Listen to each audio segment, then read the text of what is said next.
Okay, Governor, could you introduce yourself and the team that you came with? Yes. Good morning, Madam Chair. Good morning. I'm sorry. You haven't been sworn in yet. So the clerk will go around and then swear you in before you introduce yourself. Very well.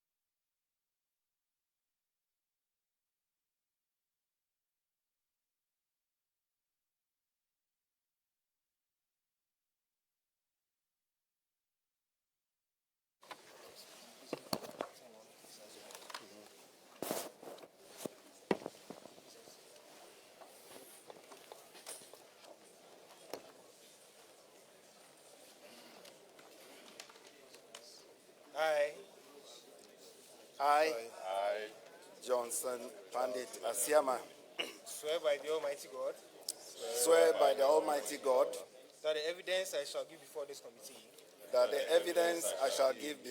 committee touching the matter in issue shall be the truth, the whole truth, and nothing but the truth. So help me God. So help me God.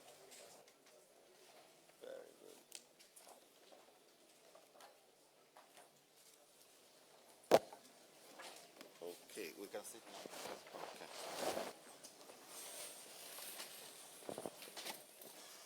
Okay, now, Governor, you introduce yourself and the people you came with. Thank you very much. So, my name is Johnson Pandit Asiamah, Governor, Bank of Ghana.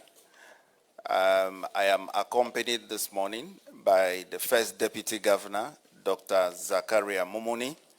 He is seated on my right side.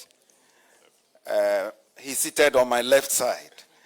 Sir, can you let them introduce themselves? So that Yes, they will do that, Madam Chair. Thank you very much. My name is Zachary Mumuni, First Deputy Governor. My name is Charles Elias Rindorf, Director of Audit.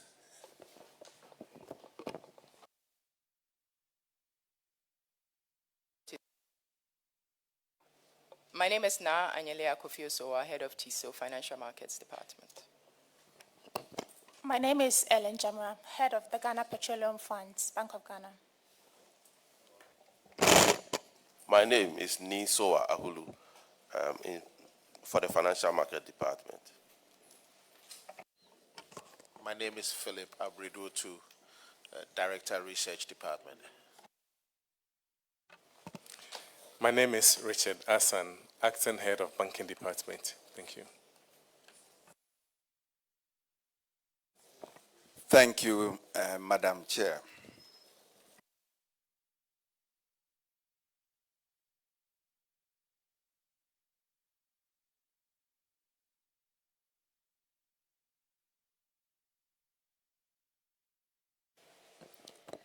Thank you very much, Mr. Chair.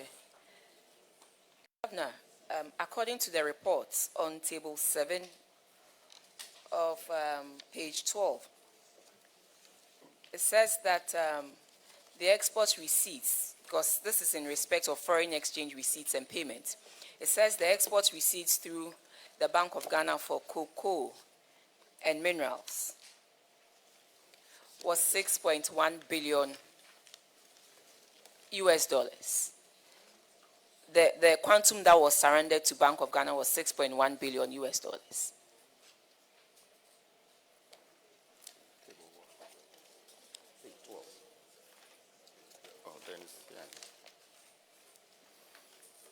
That's on page 12 of the report.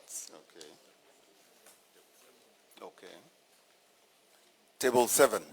Yes, please.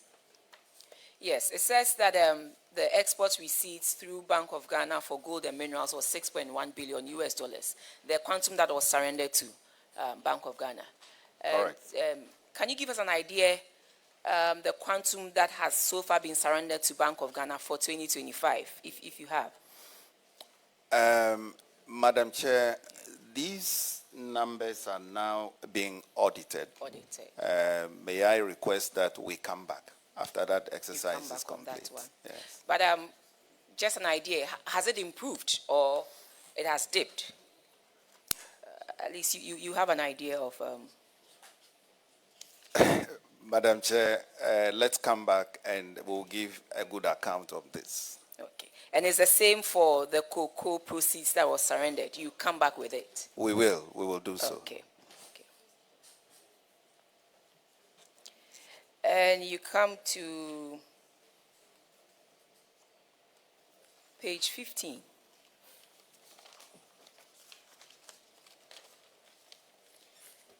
Can you give us an idea of how proceeds from oil fared in 2025?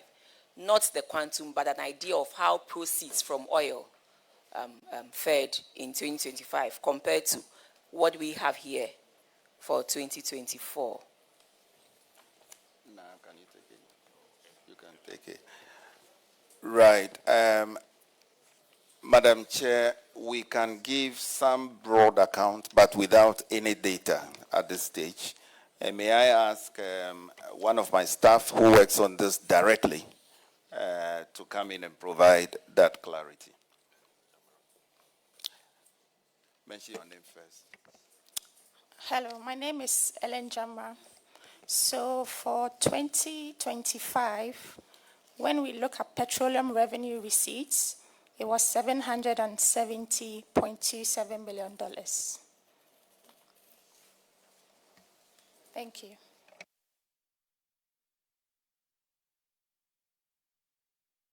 Is that for 2024 or 2025? But these are not audited. Can you repeat the amount again? Yes, The Madam quantum. Chair. So it's 770.27 million, not audited, for 2025. Right. Okay, so there was an increase because when I compared to 2024 was 495 million. So if you are given a little over 700 million, then we have seen some. And what accounts for the increase in proceeds of oil for 2025? So, Madam Chair, I think that the value that you mentioned is just the alpha component. But then the 770.27 includes everything, not just alpha. It's all the revenues that were received. So to give you the alpha component for 2025, that's 433.29 million.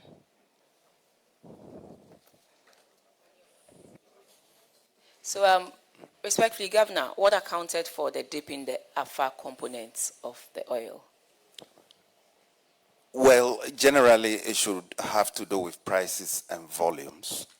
But if we have to provide further detail, we are happy to come back to the committee.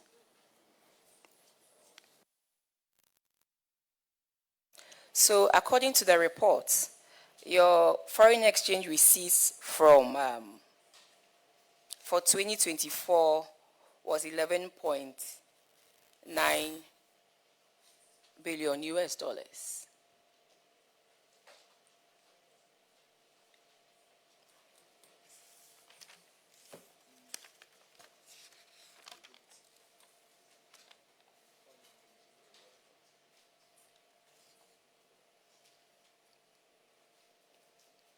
That's correct. That's correct.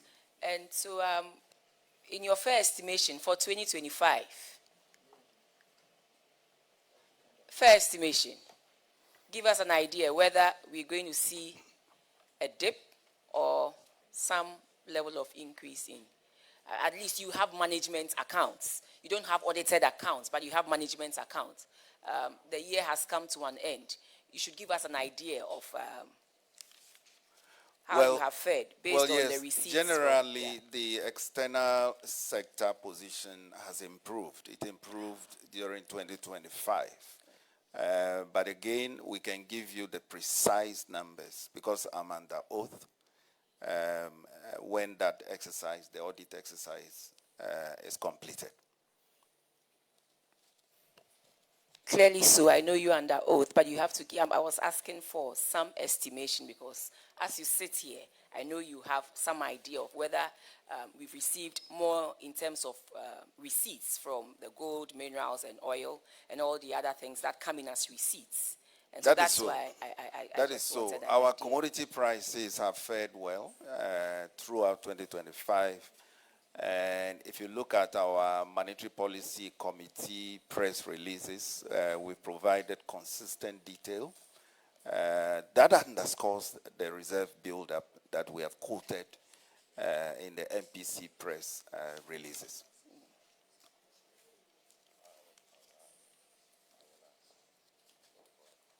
Governor, again,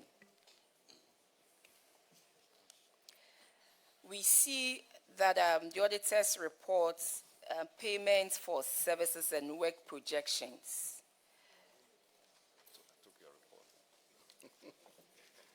That's on page 21. Okay.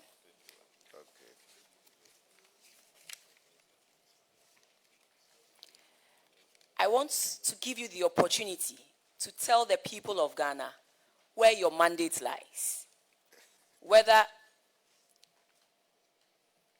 Bank of Ghana is supposed to check whether the project has been completed before payment is done, or Bank of Ghana collects details and issues payment as instructed by the Controller and Accountant General.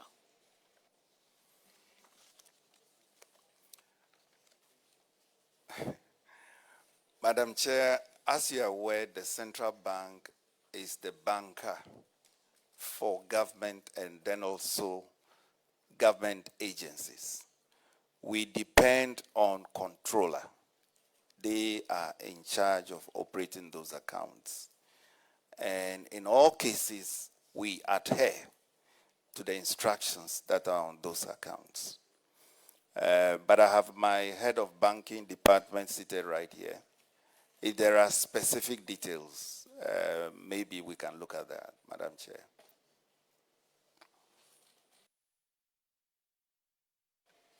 Not necessarily specific details, but I just wanted you to put on record your mandate when it comes to payment of projects.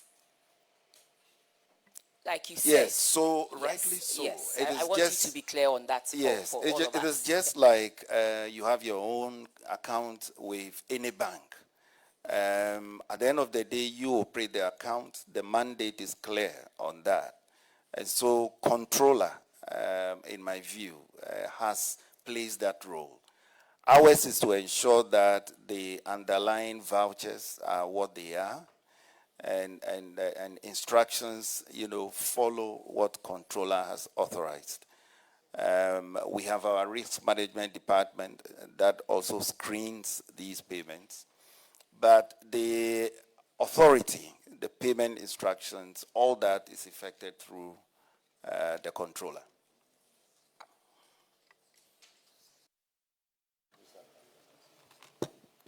Governor, so if I may, in simple terms, when you are instructed to make payment, are you responsible for the physical verification of the project completion or not? Well, we are not. We go strictly by the documentation, as I have explained.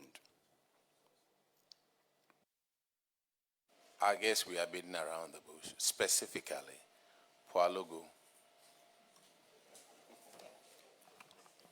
Money was paid, and nothing had been done. And we want to find out who is to take responsibility for it. Was it? I'm sorry. Mr. Speaker has, Deputy Speaker has come to join us.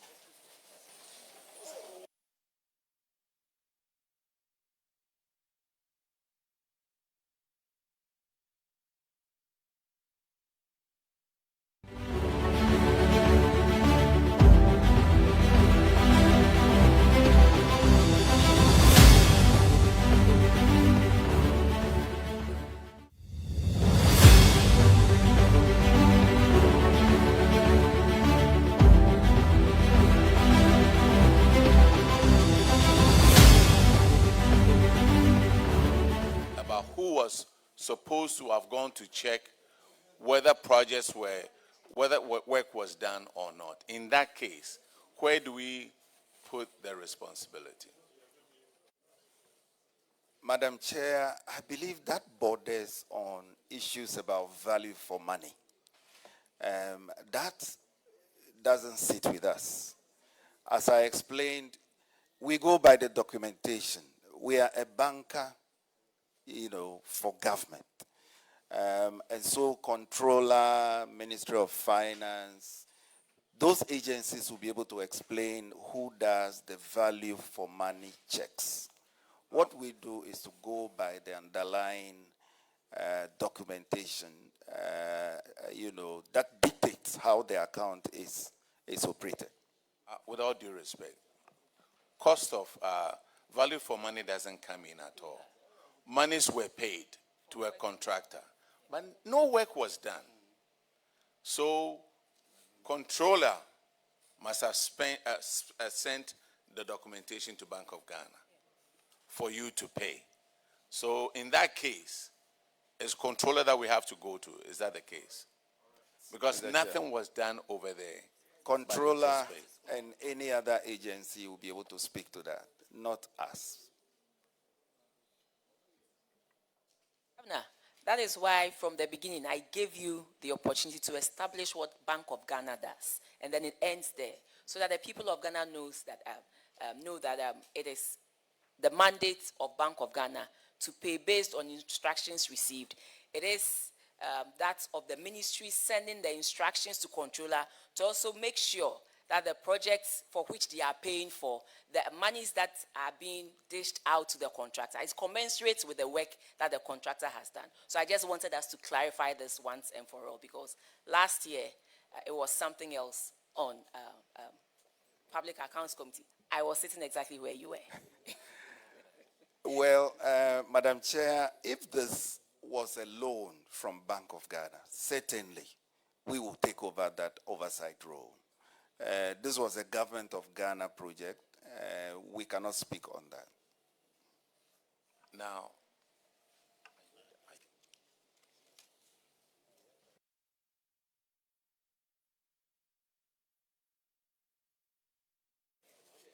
and then still on the report,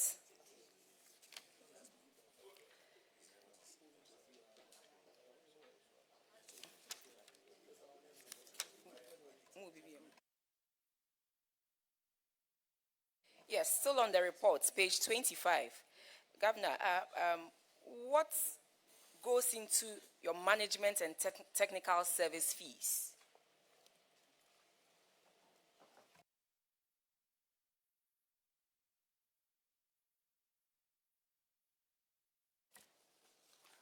So, with your permission, Madam Chair, my staff now will answer that before I come in.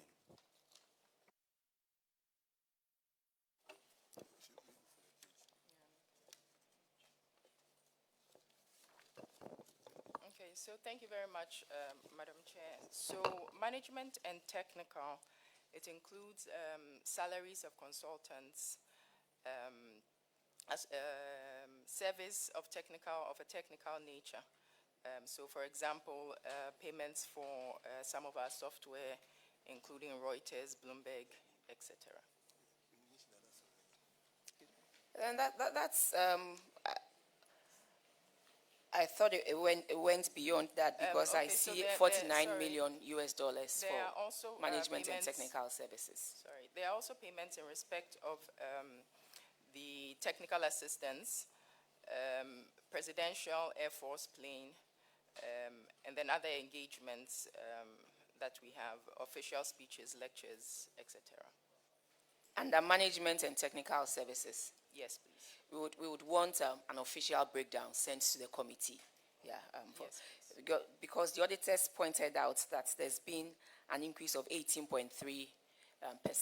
I'm wondering what is it that is put under the management and technical services that should warrant an increment of close to $8 million within a year, from the $41.5 million in 2023.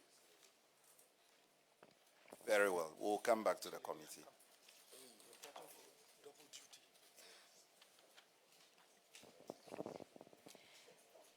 And then, Governor, this has to do with the banks. We've had many issues with unearned salaries that are paid to respect people who haven't earned it, but are paid in error. And then they are supposed to send it back to Controller and Accountant General. Sometimes there's a bit of a delay, and sometimes they don't even want to release these monies. We've had a couple of, is it the Ministry of Health, Ministry of Education? You know, they have quite a number of staff, and so sometimes when some of their members move away or leave, for some reason, they continue to pay them, validate, and then pay them. And so the bank holds, the banks, these commercial banks, holds quite a number of accounts that we want them to pay back to Controller and Accountant General. And sometimes it's a bit of a challenge. And since you are the regulator, we want to ask of you to support Public Accounts Committee to make sure that monies that are paid in error to staff that have left government offices or government employment should be repatriated back to the Controller and Accountant General without problems, challenges, or issues when proof is given to the bank. So this is just by way of asking you to. And then finally, you know, on the table, there's a table 26.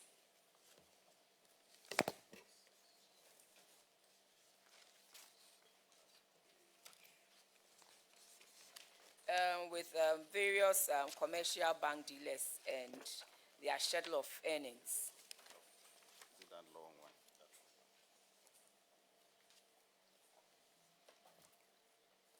For some of the banks, their receipts are very low, but when you look at the quantum of transfer that they do in a year, I don't know how they are able to raise those huge amounts of money to transfer.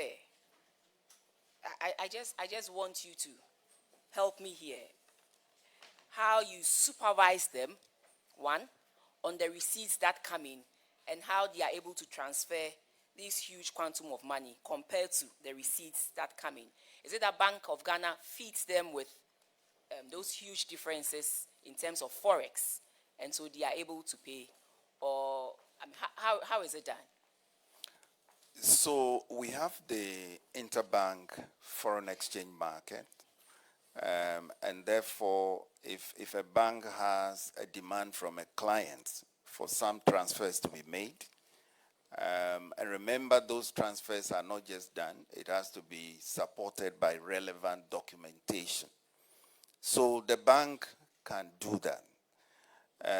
We regulate them, yes. When we go on site, we cross-check those documents. They send us returns as well.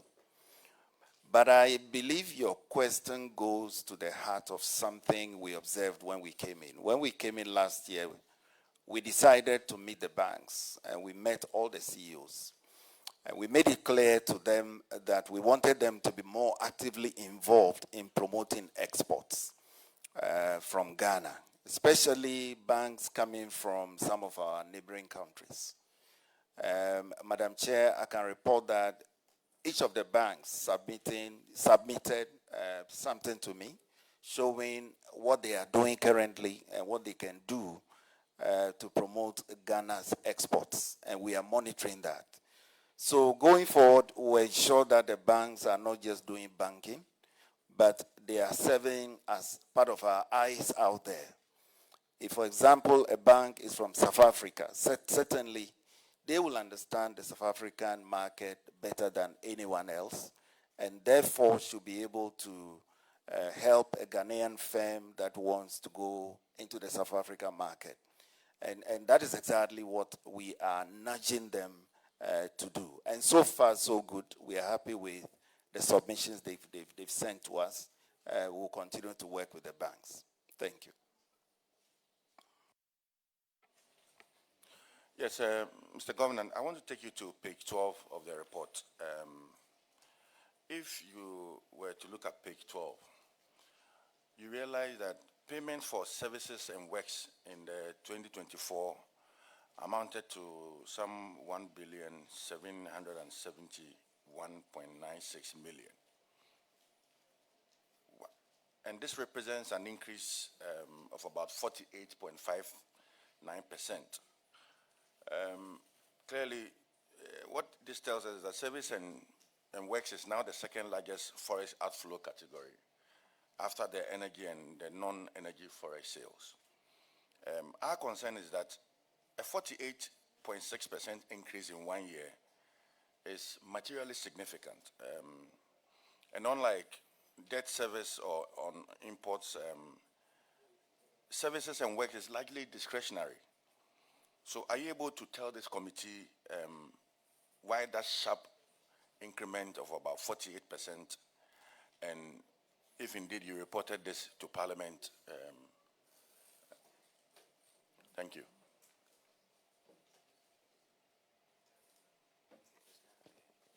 Honorable Member, can you kindly just go over it again? We are trying to locate. Yes, so go to page 12. So on page 12, yes, I'm on payments of foreign exchange for the year ended, and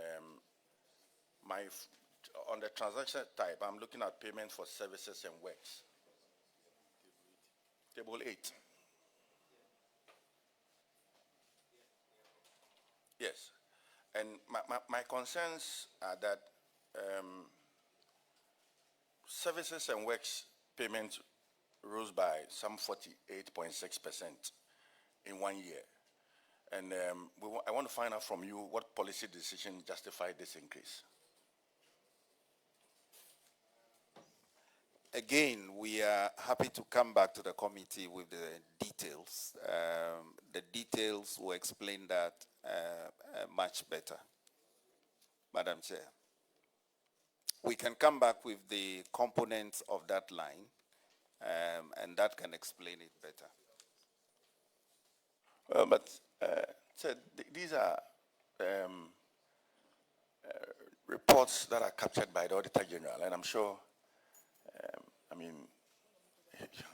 yes, you provided the details for this, and so coming back,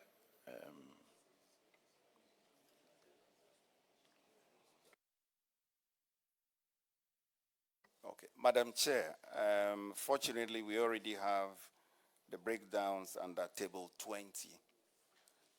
So with your permission, I want to again ask the desk officer to provide some clarity on that. Table 20 provides those sub-details, so we can even take it now. Now you can come in now.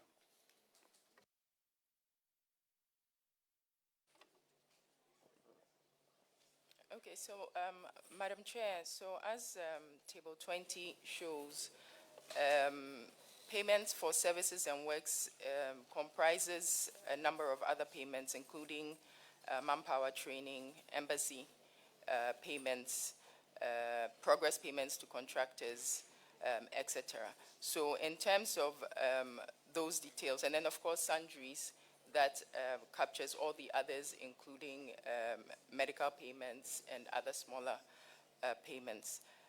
Madam Chair, I think when you look at the table, you can also see that the bulk of the increase is coming from the non-surrendered payment line.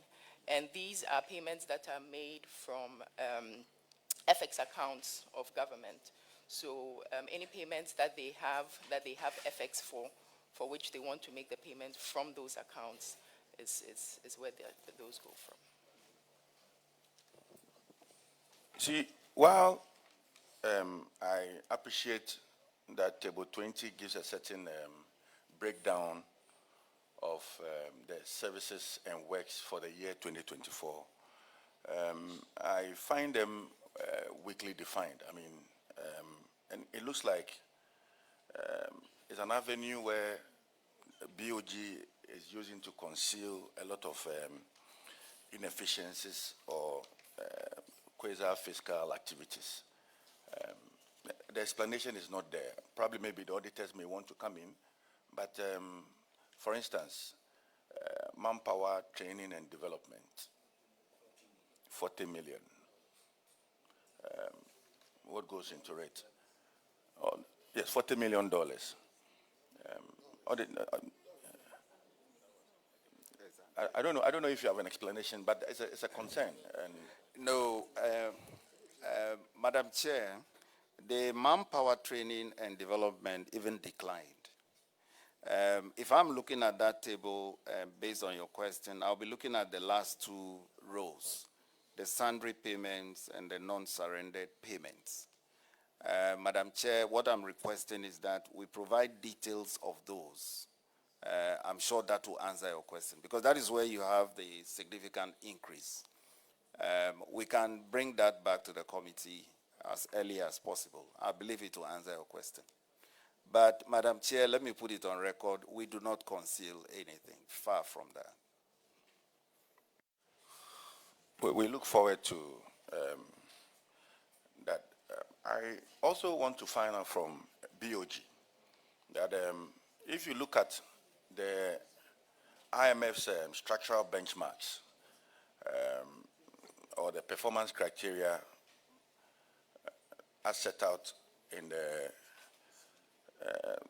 as part of the responsibility of the bank, what progress have you made since January 2025? And where do implementation risks remain? I mean, for us as a bank. Well, as you know, the structural benchmarks, there are aspects that relate to Bank of Ghana, and then also there are other aspects that relate to GRA, and the other agencies. What I can confirm under oath is that we are up to date with the structural benchmarks that relate to us. At the end of the most recent review, there were no questions, there were no queries on that at all. So we are fine as far as the structural benchmarks are concerned, but the Ministry of Finance, GRA, Controller, they may be able to provide specific detail as to where they are. We are unable to do that for them.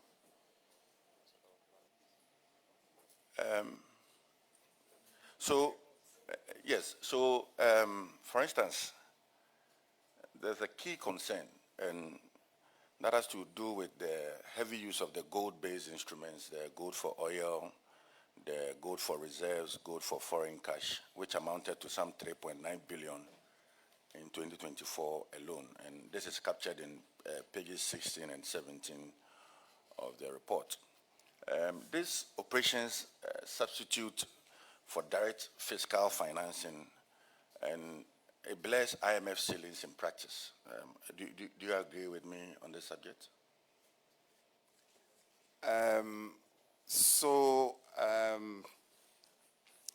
These are quasi-fiscal activities, certainly. And you need to look at when it started. It began from 2021. We have the data to provide to the committee if you want. So yes, it is a quasi-fiscal activity. At the end of the day, government has to make provision for that. But as I mentioned recently at the New Year School, this DGPP was introduced to address specific, issues. Since then, we have had to make some refinements. We have had to cancel certain aspects. And currently we are left with the G4R, which is serving its purpose. We are in talks with government. Governor, please, the G4R, we all know gold for oil, gold for the oil, but because you are speaking to the whole of Ghana, I would want you to just not use the GM, just the gold board, so that the acronym, so that people can really appreciate. Yes, so the gold for oil, or the G4O, since May of last year, we had to shut that down. An external audit is underway currently, and that entire program is being audited. When the audit is complete, we are happy to share audit findings with you. Then the G4R as well. there's an external audit that the Bank of Ghana board has authorized. The goal for reserves, that is the G4R. There also there's an external audit that's been authorized by the Bank of Ghana board, both from when it started until the end of 2024, thereabout, and then also how it operated during 2025. So these audit reports, when ready, we are happy to discuss with your committee.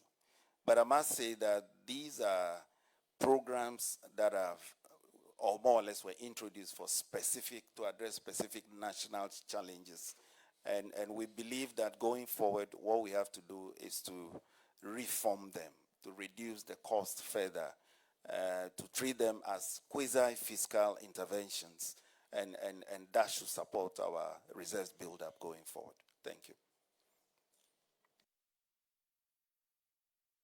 Governor, so based on this question, I just want to find out what is the BoG's reserve asset position now as we speak, based on the various interventions that have come into play in the course of the year. Can you share with us?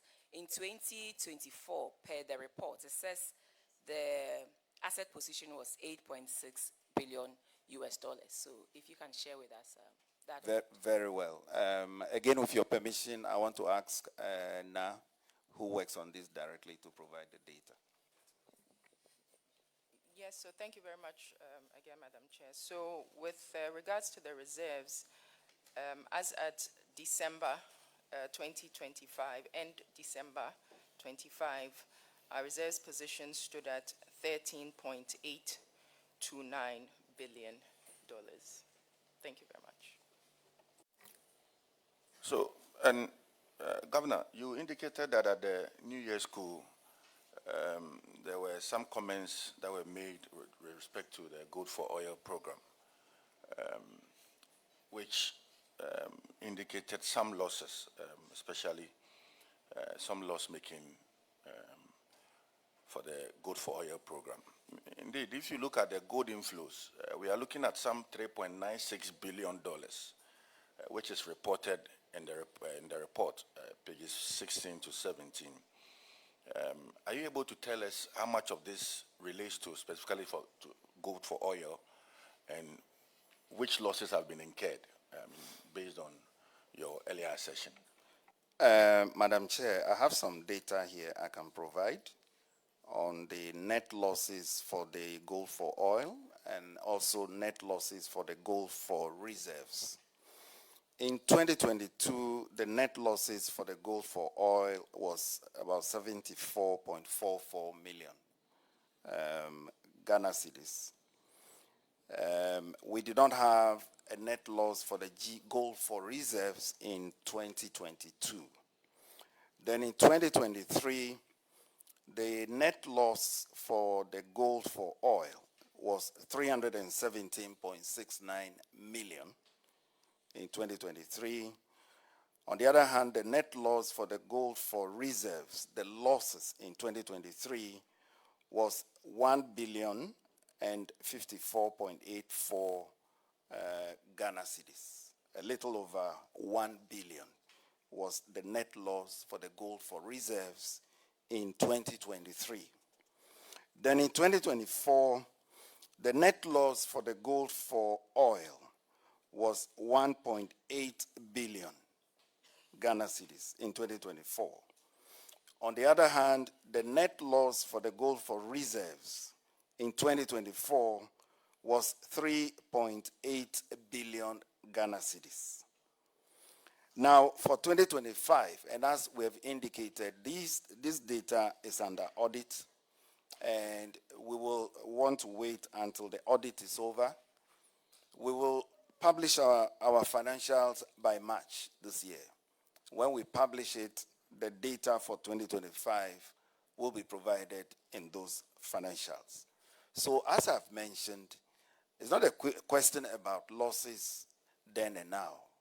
It is that these schemes were introduced to address a specific national problem. What to do going forward is how to reform it, how to make it more efficient, A number of things have been done by us. If we have time, I could run you through them by way of reforming it. I have all the details here. I can provide to your committee to read for yourselves.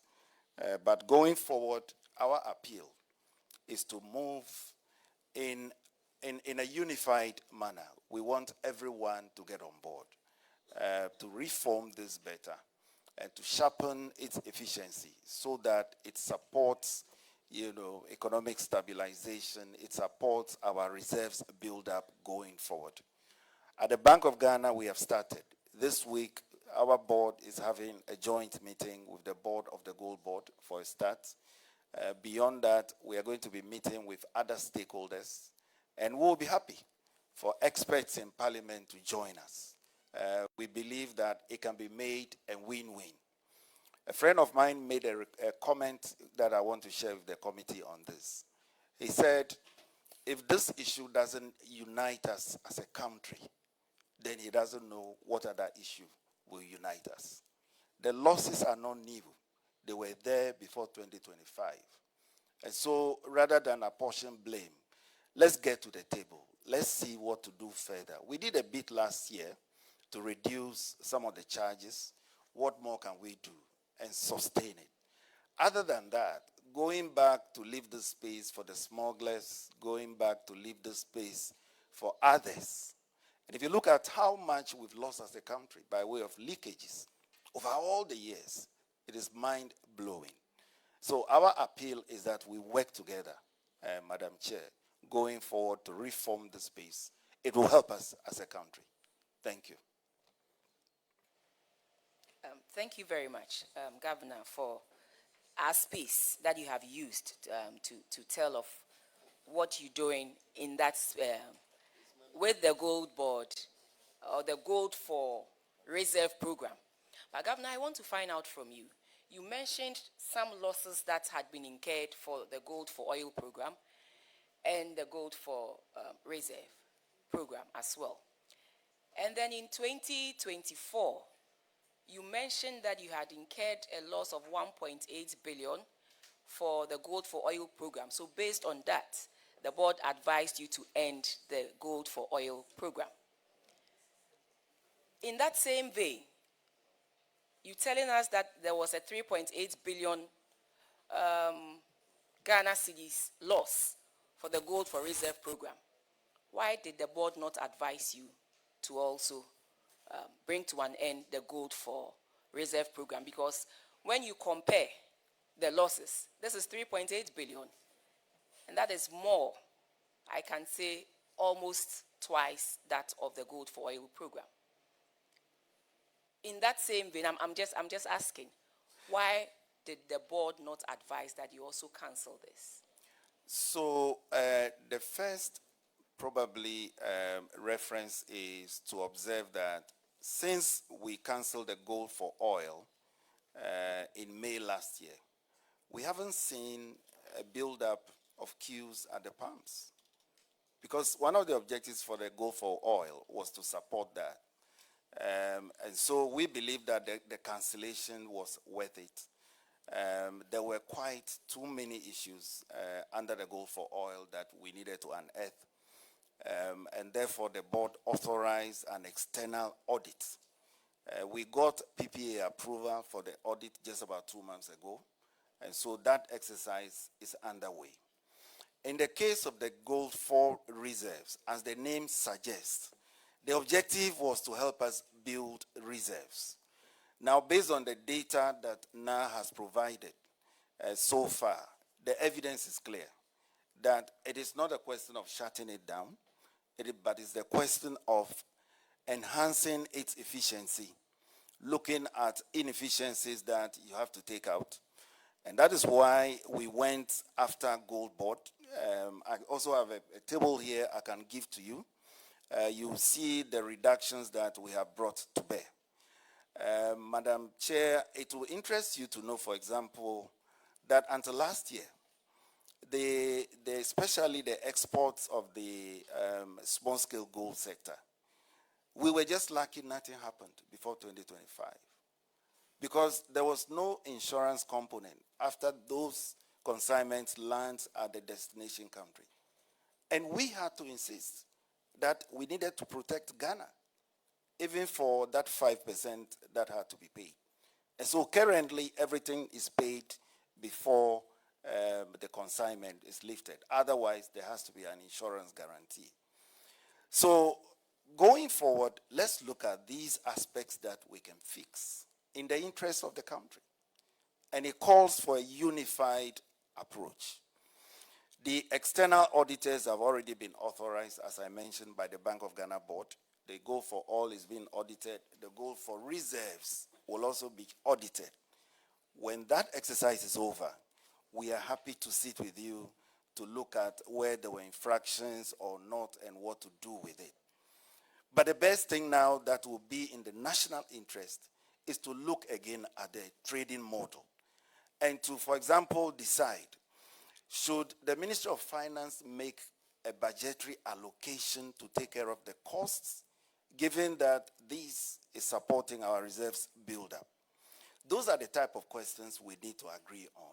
Oh, Governor, as for those questions, they've already been answered.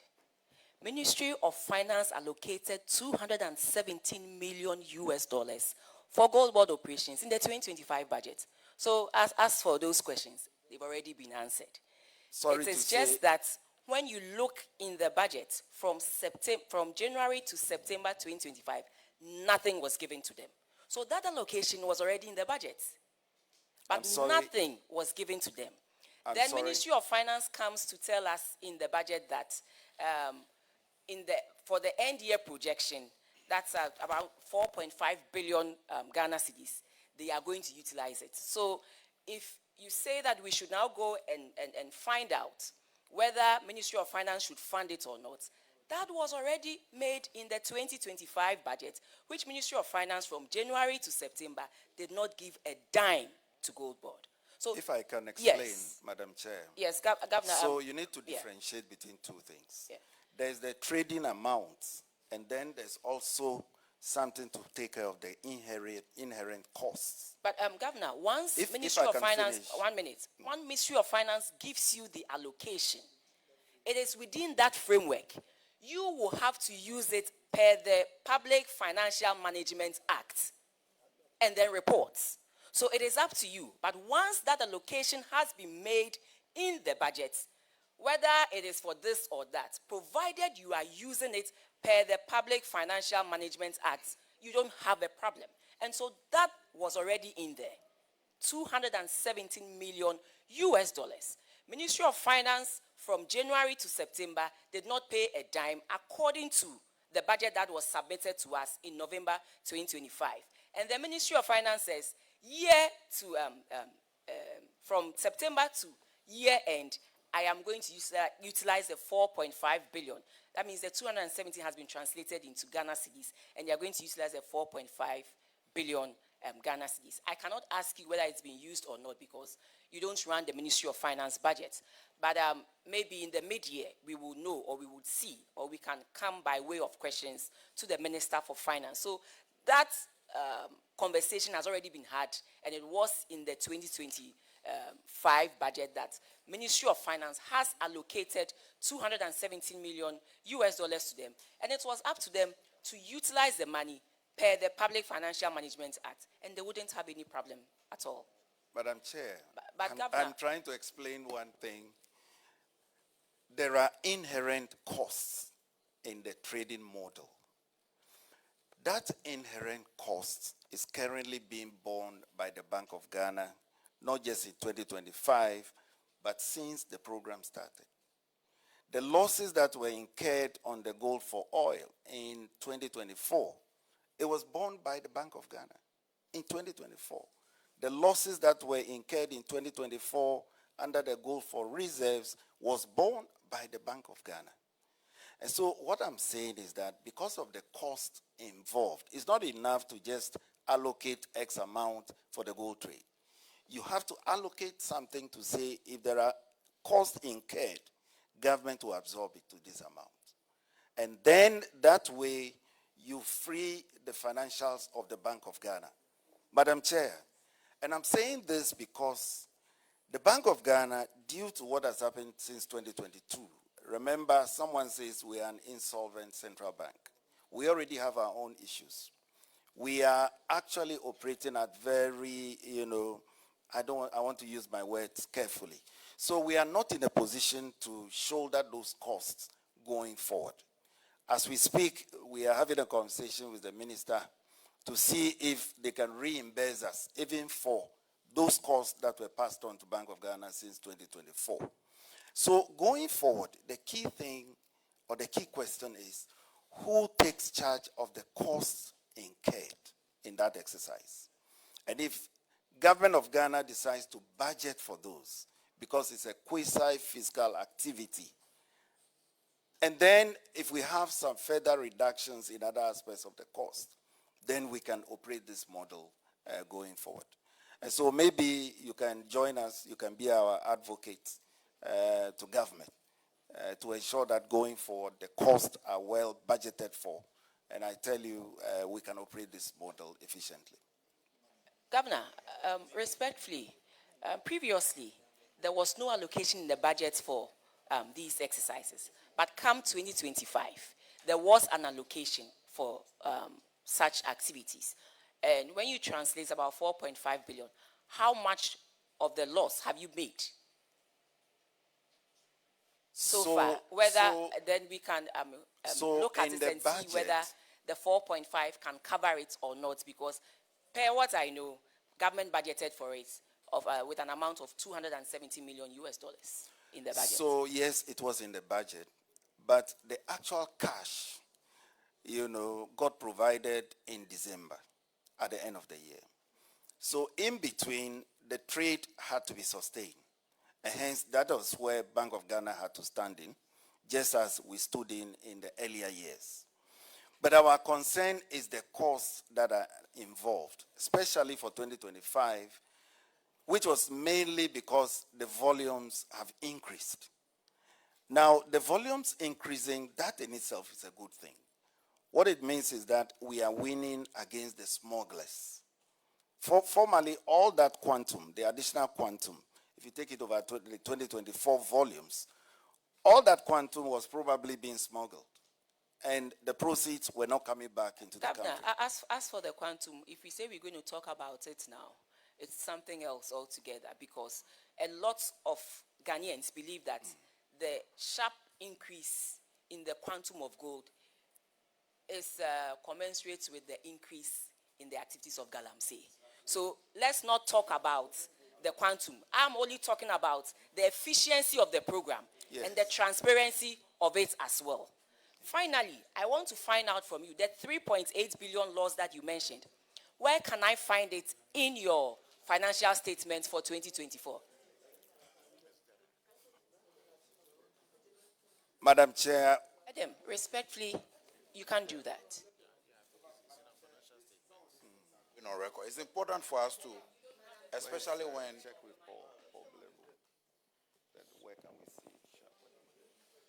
Governor, can you please show me where I can find the 3.8 billion loss in your financial statements? Madam Chair, we will provide that to the committee. No, because I have seen the 1.8 billion in your financial statements.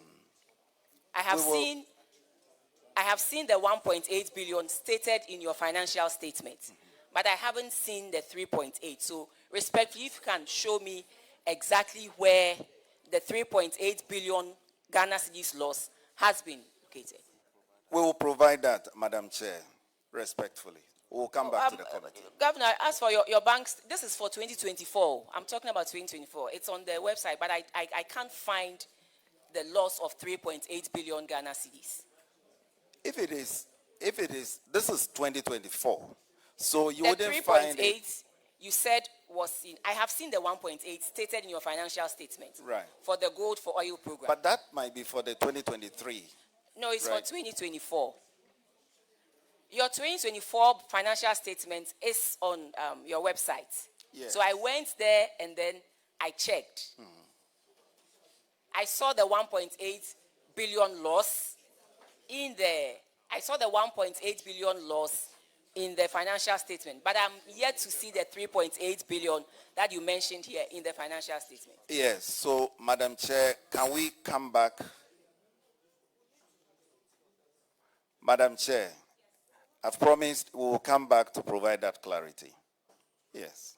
Mr. Chair, yes, I want to, this is a issue of records, so I want to clarify some issue and put the record straight. I mean, in reserve at the Bank of Ghana in terms of gold by good initiative by the government doesn't commensurate with the increase in galamsey activity. Gold's volumes, the trade, doesn't commensurate with the increase in terms of galamsey activity, because the government is fighting galamsey and galamsey is going down. It is the good initiative to block the loopholes that is leading to the volume that we are talking about. So let's say the record straight.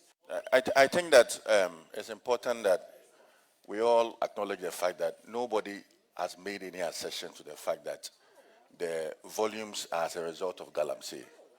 The governor was moving into that realm. Please listen. Please. He was moving there. Then Madam said that let us not get there. Let's not get there. And so please, nobody has made such assertion. And I think it's important that we put on record.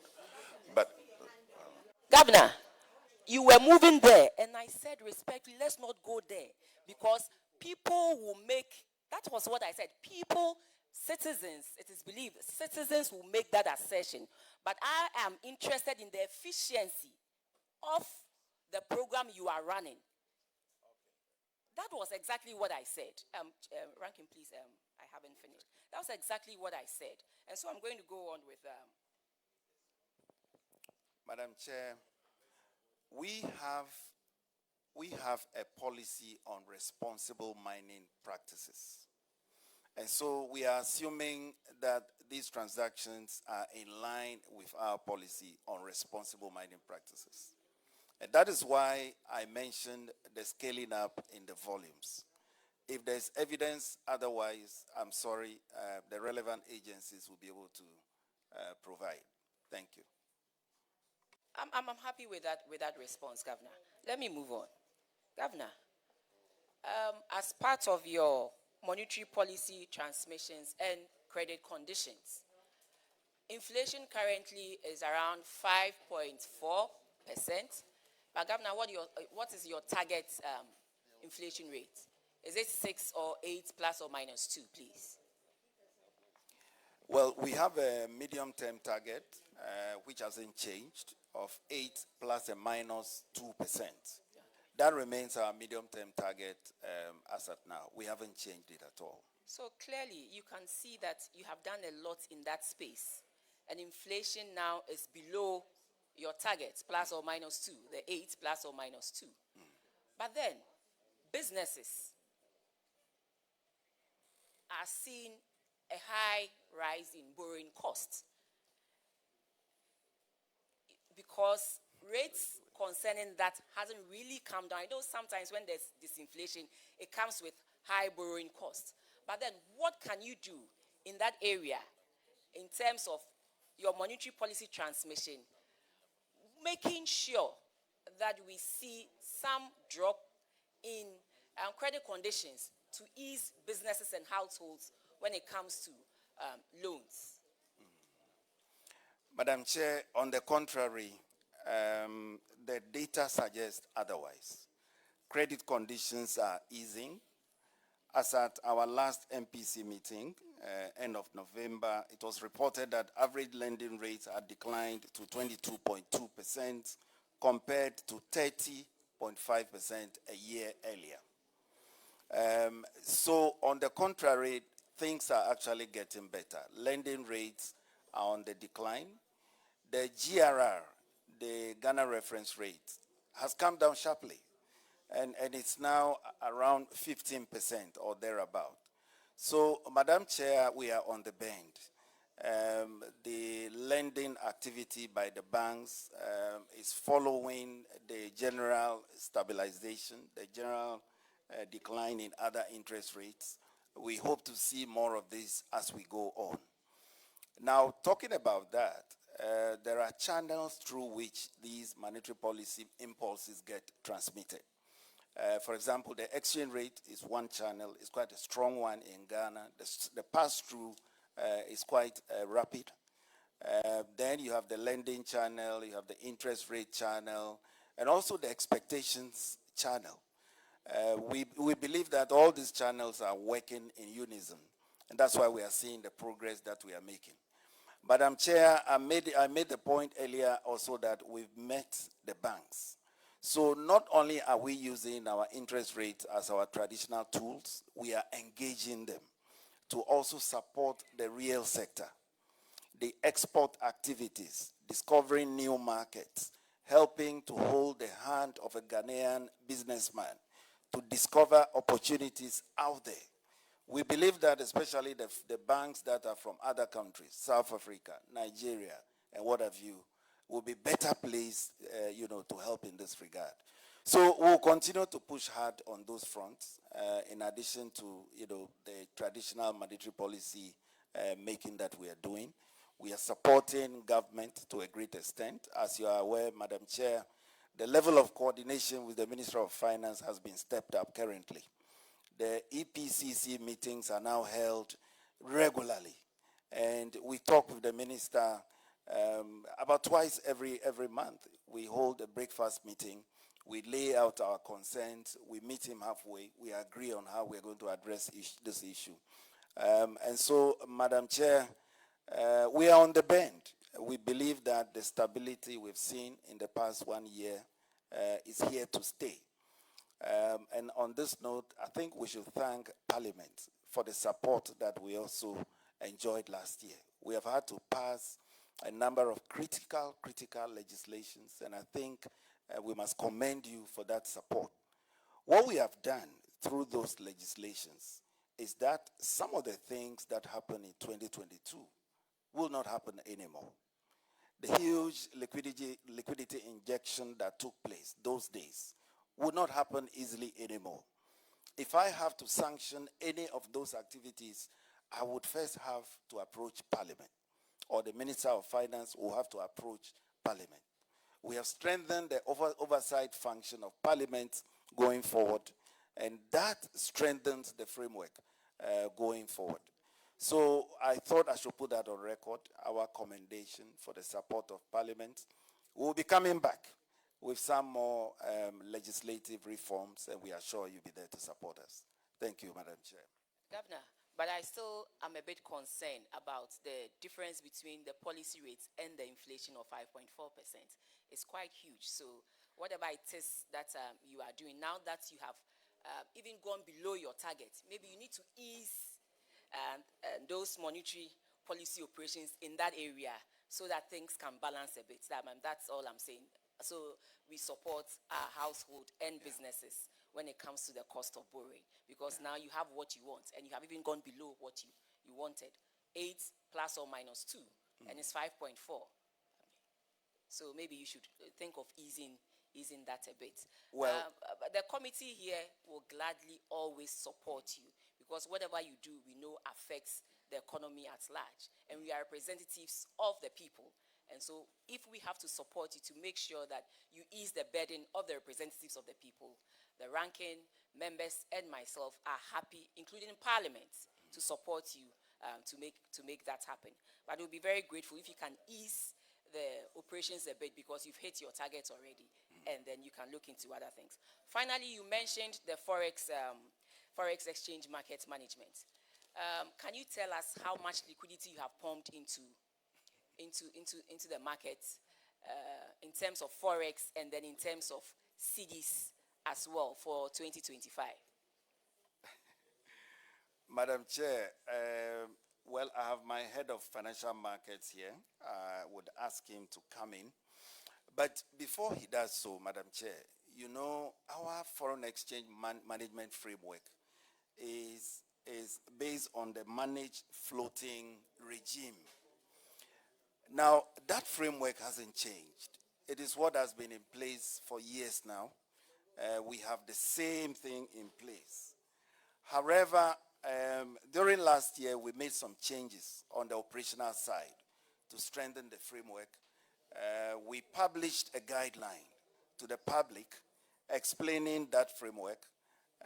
I'm sure you may have seen the framework, but if Madam Chair wants, I have my head of financial markets here. I also have a copy of that press release. I could read to the committee if you permit me to do so. But let me ask my head of financial markets to make a few comments before I do that. Thank you.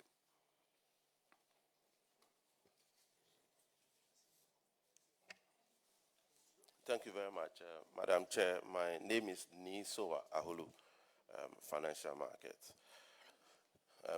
Madam Chair, I will indicate that, yes, this year, given the fact that we've been able to significantly improve our reserves level and the reforms we've had in the financial, in the foreign exchange operations, our three core function is to build up reserves and then to ensure that we have sufficient reserve to support where we have significant volatility in the FX market, as well as then being able to intermediate in the market in a neutral way in order not to have impact on the volatility and its spread onto the macroeconomy. So relative to last year, we've had significant intermediation process. And that is what we have observed in terms of the stability and the appreciation we have observed. How much does the significant interventions translate into? That is what I know there's been significant interventions. How much does it translate to respectfully? In terms of our support for the market this year, yes, please. I would say overall it will be close to about 10 billion. 10 billion USD or Ghana cedis? 10 billion US dollars on the FS market. And then on the Ghana cedi?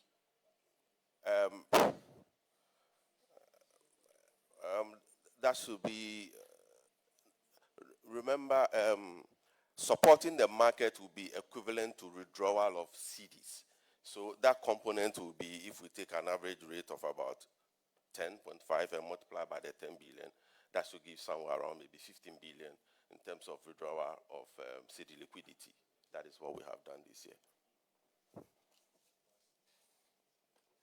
But, Madam Chair, respectfully, I think we have to correct the impression that we pumped 10 billion into the market. No. The word we use now is intermediation. The 10 billion he's mentioning consists of several things. The payments to IPPs. Remember, IPPs were going to shut down. All the money we paid them is part of it. Bondholders who wanted to take out their monies. All the monies we paid to them is part of this. So it is not the intervention, as you call it. We emphasized more on intermediating all these flows, at the same time building reserves. And I thought I should put that into context before he goes on.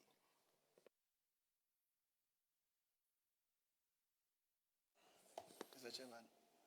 Chair. Mr. Madam Chair, yes. So just like Governor mentioned, the support is basically to the various sectors of the economy. And we have various breakdowns in terms of what goes to manufacturing, what goes to commerce and finance, what goes to support the energy sector and all that. So the amount involved is the overall support provided to the various sectors of the economy for the year.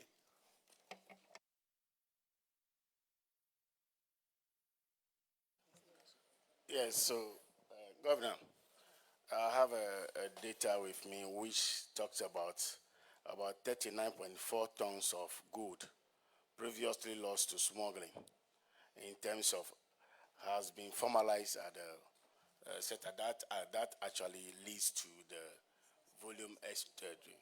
So I would like to find out from you, is this data correct?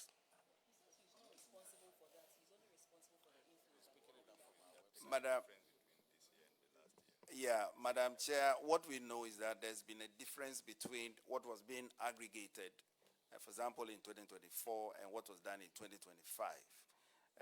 As to the figure you are mentioning, I'm not sure where it's coming from. The source will be, better able to speak for themselves. What we are certain about is that there's been a significant increase in the aggregation, and we emphasize responsible mining practices. We don't have any evidence to, otherwise at this stage. Thank you. Okay, Governor, I've been listening to you attentively. Is there anything else you want to tell this committee before we let you go, please? Madam Chair, I believe I've said it all already. I was going to emphasize the fact that the domestic gold purchase program is something that has been in place since 2021. We have had to reform certain aspects. We have had to tweak other aspects. There's an internal audit that is on the way. It is not an internal exercise. This is an external audit firms, one of the biggest 4 audit firms. They are looking at those operations. Our appeal is that we wait until those exercises are ready, the audit reports are ready, and we'll all be guided by that. But as a central bank, based on what we saw during last year, and the contribution of the reserve to the reserves build-up and the general stabilization of the economy, we believe that the optimal step currently, the optimal way to go currently, is to look at how we can address those costs and who will bear those costs going forward. That way we can sustain the progress that we have made. That way we can all continue to buy cement lower than before.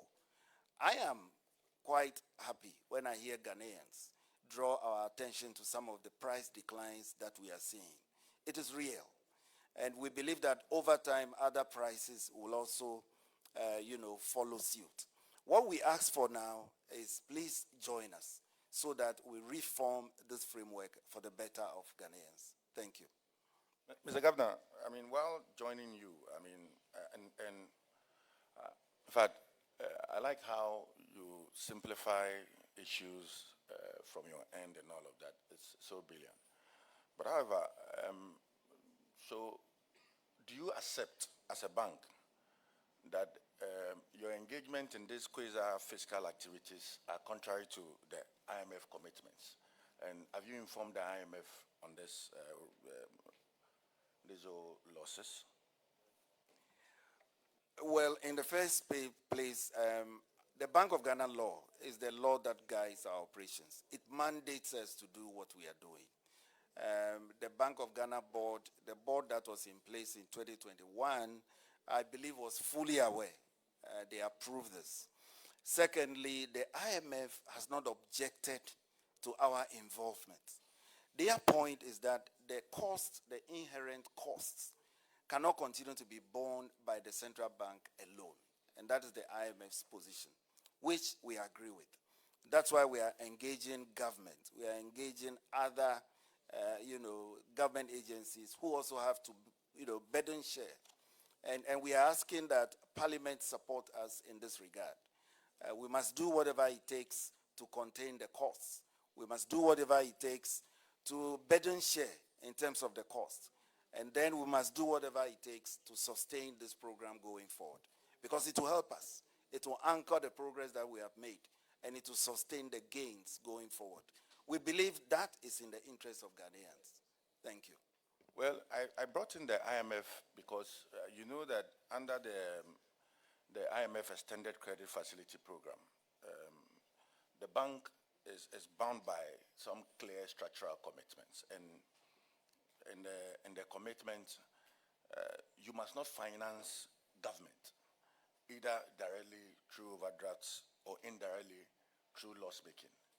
And I bring in this because of the losses that we have made with respect to the Goldbob and the Good for Oil program. And that's what I needed, that commitment from you. I realize that you are trying to solve the problem and all of that, but the bank cannot continue to incur that cost. You cannot carry that burden. So something ought to be done about it. And that is what... Of course, the fact, it needs all of us. And that is why, as a parliamentarian sitting on this committee, I must ask you the questions. And based on your answer that you give us, we all can find solutions to it. We have to make laws. If we have to make laws to ensure that these things do not occur or appear in our books, then we do that. Finding solutions is not the reserve of him alone. I mean, I have a responsibility and we all have responsibilities. Thank you. Governor, I must say that I'm impressed with the kind of cooperation you have with the Ministry of Finance. And I want to urge you to work together to make sure that you are all on the same page. And this, I know, will go a long way to help fast-track things for our economy and the people of Ghana. So I must commend you for that good relationship that you have with the Minister for Finance and now working together to make sure you achieve the policies for which you have set out for yourself. On this note, I want to find out, so is the bank policy solvent? Madam Chair, as at the end of 2024, we were policy solvent. The 2025 financials are yet to be finalized, and when it's finalized, we will make you aware. What we ask for is some of these areas where we need some burden sharing. It will help us. We believe that you support us in that regard. Madam Chair, let me also thank you for your support, as I said earlier, and to also emphasize that our doors are always open. If any member of parliament wants clarity on any issue, please just send me a message or write a letter to us. The other day, I heard from one very honorable member making some statements that were rather unfortunate. He said I had approached or had called some audit firms to falsify accounts and all that. I believe that's not the way we can go. What he was referring to had to do with a special assignment which had to do with the accounting treatment of monetary gold. Now, our information is that the accounting standards do not provide clarity on that. And so you have to be guided by best practices. Now, respectfully, none of us here that said is so. that. And That the is so. person who said that, we don't know. That is Presumed so. to have said that we don't know. So respectfully, we would ask that we end Madam this Chair, but with particular your issue. respectfully, Yes. I just want to make an But I appeal. know that you said The your doors are issues always about the open, central and then bank we are want to work quite with you. very sensitive ones. If there's anything anyone does not understand, just let us know. We can have a breakfast meeting, and our technical staff will be there to provide all the answers. Thank you very much. Governor, thank you for coming, and you are discharged.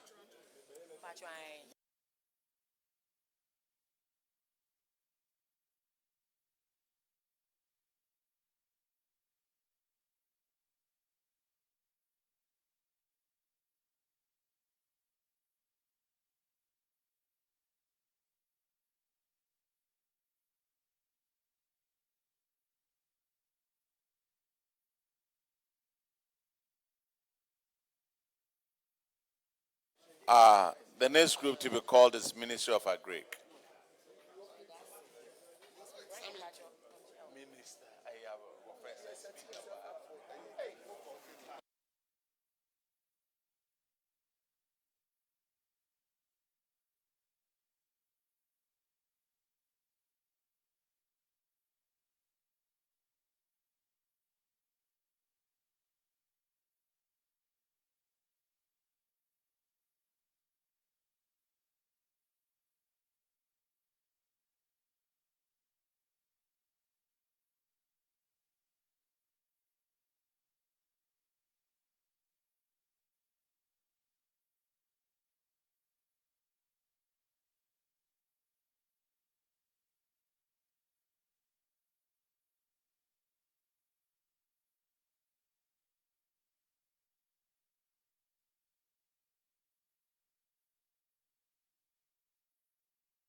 instead of Ministry of Agriculture, we'll rather call Ministry of Education. So, Ministry of Education.